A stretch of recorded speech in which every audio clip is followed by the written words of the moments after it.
Update lang tayo sa mesh node mga lodi. Ayan, makita nyo naman, MCC token withdrawal feature is now available. Pero ito lang ay para sa mga bumili ng pre-sale.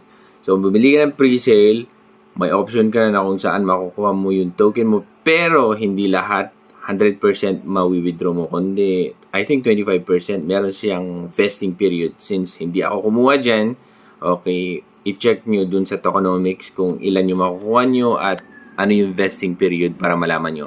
Pero dun sa mga hindi bumili, kundi meron lang silang extension na kung saan nagmamine katulad ko. Eto mga lodi, wala silang sinabi, wala silang sinabi kung kailan ang distribution ng token or mako-convert yung MCC points natin or yung mesh node points papunta sa MCC token. Wala pa silang sinabi. Pero, ang sabi lang dito, 30%, okay, dun sa total supply, which is 1 billion ata MCC, ay madidistribute sa mga node operator. Ngayon, tandaan nyo dito, na ang sabi dun, okay, sabi dito, distribution occurs dynamically based on node activity and participation. So, walang exact date or exact date kung kailan distribute ang MCC sa mga node operators or yung airdrop na tinatawag natin, kundi naka-base lang sila dun sa current situation. Kasi dynamic, pwedeng real-time or pwedeng periodic yung pagdidistribute nila. At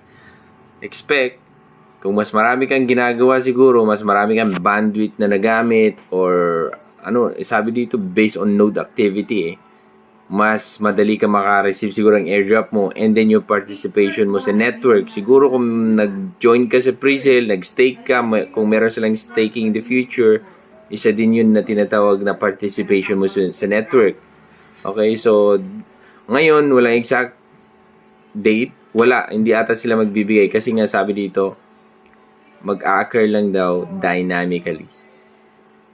So ibig sabihin, waiting na lang tayo sana dire-diretso magandang sitwasyon ng market para magpa-airdrop sila. Okay? So yan ang update natin sa MCC token mga lodi.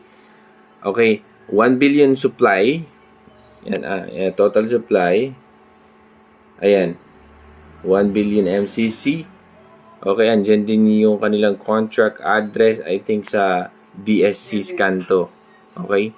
So, check nyo na mga lodi. And God bless.